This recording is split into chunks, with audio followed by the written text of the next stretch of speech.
షీల్డ్లా అడ్డుగా ఉండి కరోనాను అడ్డుకుంటుంది అనుకున్న కోవిషీల్డ్ ఇప్పటికే కొంప ముంచిందని తేలిపోయింది. మనం మొన్నే మాట్లాడుకున్నాం దాని గురించి. పోనీ కోవాక్సిన్ అయినా సరిగ్గా పనిచేస్తుంది అంటే కోవిషీల్డ్, కోవాక్సిన్ ఈ రెండు వ్యాక్సిన్లు చాలా ప్రముఖంగా మనకి కోవిడ్ టైంలో వినిపించినాయి. సో అది కాకపోతే ఇదైనా పనిచేస్తుంది, నయం ఇదైనా వేసుకున్న వాళ్ళు కొంచెం హ్యాపీగా ఉన్నారనుకుంటే దానికి సంబంధించి కూడా ఇప్పుడు షాకింగ్ విషయం వెలుగులోకి వచ్చింది. తాను కోవిషీల్డ్కి ఏమాత్రం తక్కువ కాదంటోంది కోవాక్సిన్. ఇంతకీ ఏంటి కన్ఫ్యూజన్ అనుకుంటున్నారా? కోవాక్సిన్ కూడా ఎలా డేంజర్ బెల్స్ మోగిస్తుందో ఇప్పుడు తెలుసుకుందాం. కోవాక్సిన్ ఇండియాలోనే అభివృద్ధి చేసి ఉత్పత్తి చేసిన కరోనా కట్టడి vaccine, indigenous vaccine so called. మన హైదరాబాద్కి చెందిన భారత్ బయోటెక్ సంస్థ దీన్ని డెవలప్ చేసింది. ఈ వ్యాక్సిన్ మొన్నటి వరకు కోవిషీల్డ్లా కాదనుకున్నారు, బట్ ఇప్పుడు సీన్ మారింది. కోవాక్సిన్ కూడా కోవిషీల్డ్కి ఏం తీసిపోదని తేలిపోయింది. ఎందుకు ఇలా అంటున్నానంటే ఎలర్జీ సమస్యలున్న టీనేజ్ యువతుల్లో ఈ వ్యాక్సిన్ సైడ్ ఎఫెక్ట్స్ చూపిస్తోంది. ఈ రిపోర్ట్ను రిలీజ్ చేసింది బెనారస్ హిందూ యూనివర్సిటీ.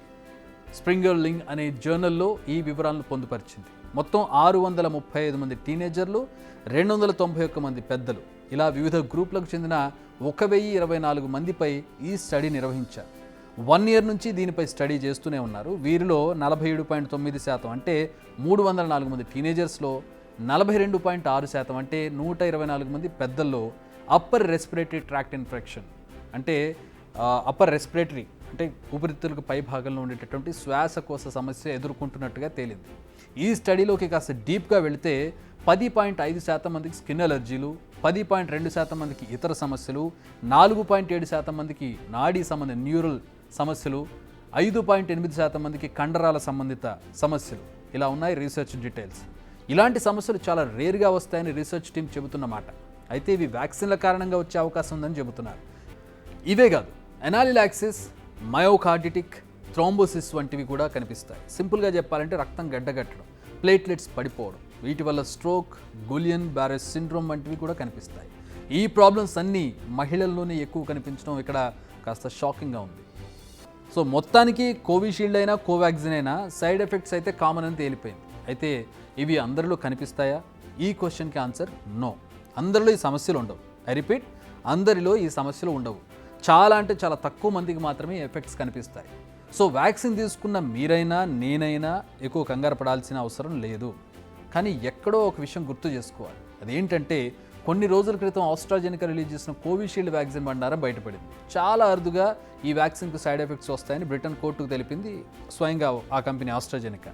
అదే టైంలో భారత్ బయోటెక్ ఓ ప్రకటన విడుదల చేసింది. తమ వ్యాక్సిన్తో ఎలాంటి సైడ్ ఎఫెక్ట్స్ ఉండవని ప్రకటించింది. టు బీ ఎగ్జాక్ట్, మే 2న ఈ ప్రకటన రిలీజ్ చేసింది భారత్ బయోటెక్.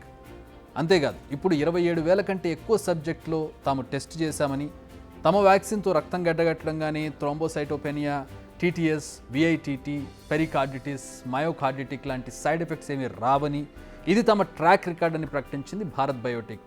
ఎవరు? కోవాక్సిన్ తయారీ. ఎగ్జాక్ట్గా 14 రోజుల తర్వాత సీన్ మారిపోయింది. మరి ఇప్పుడు ఏంటి పరిస్థితి? మొన్నటి వరకు తాము కోవిషీల్డ్ తీసుకోలేదని సంబరపడిన వారిలో, కోవాక్సిన్ తీసుకున్నవా అని సంబరపడిన వాళ్ళలో ఇప్పుడు కొంచెం భయం మొదలైంది. బట్ మీరు అలా భయపడకండి. దెయ్యం కంటే భయం మా చెడ్డదంటారు. ఈ భయమే మిమ్మల్ని ఇబ్బందుల్లో పడేసే ఛాన్స్ ఉంటుంది. చాలా అంటే ఫ్రాక్షన్ ఆఫ్ పర్సంటేజ్కి మాత్రమే ఈ ఎఫెక్ట్స్ ఉండే అవకాశం ఉంది. కాబట్టి ఆ ఫ్రాక్షన్స్లో మనం ఉండము అనేది ఒక గట్టి నమ్మకం. అలా ధైర్యంగా ఉండడం వల్ల ఒకవేళ ఏమైనా సమస్య వచ్చినా కూడా దాన్ని ధైర్యంగా ఎదుర్కొనే అవకాశం ఉంటుంది.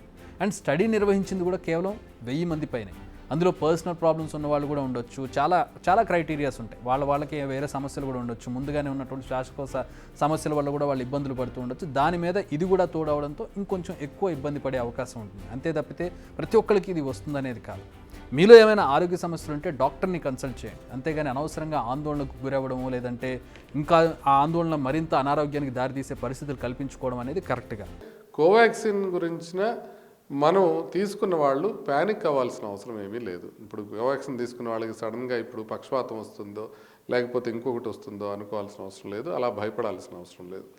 ఇంకొక విషయం ఏంటంటే, అట్లని మనం కోవాక్సిన్ కంప్లీట్గా ఏమీ కారణం చేయదు, సైడ్ ఎఫెక్ట్స్ లేవు అని చెప్పడానికి కూడా లేదు. స్టడీ చేయాల్సిన పద్ధతి ఉంది. ఆ స్టడీ చేయాల్సిన పద్ధతి ప్రకారం మనం కోవాక్సిన్ కూడా ఇంకా డెప్త్లో స్టడీ చేయాల్సిన అవసరం ఉంది. కాకపోతే ఈ స్టడీలో చెప్పినట్టు మాత్రం ఒక సెన్సేషనల్గా ఏదో ఇప్పుడు కొత్తగా కనిపెట్టామని కాకుండా, వ్యాక్సిన్ ఇచ్చిన తర్వాత వాళ్ళకి ఎంత ప్రాబ్లమ్స్ ఉన్నాయి, ఏమేం ప్రాబ్లమ్స్ ఉన్నాయి అనేది చూడటం మాత్రమే జరిగింది. కాబట్టి ఒక పక్కన మనం భయాందోళన చెందకుండానే ఇంకో పక్కన మనం వ్యాక్సిన్ గురించిన అవగాహన కోసం బెటర్ స్టడీస్ కావాలి అనేది మనం ప్రభుత్వాన్ని, వ్యాక్సిన్ కంపెనీస్ని డిమాండ్ చేయాల్సిన అవసరం ఉంది.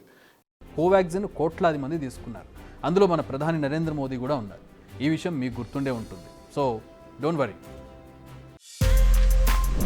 బిగ్ టీవీ అవుట్లుక్ కథనాలు నచ్చితే వెంటనే బిగ్ టీవీ ఛానల్ ను సబ్స్క్రైబ్ చేయండి.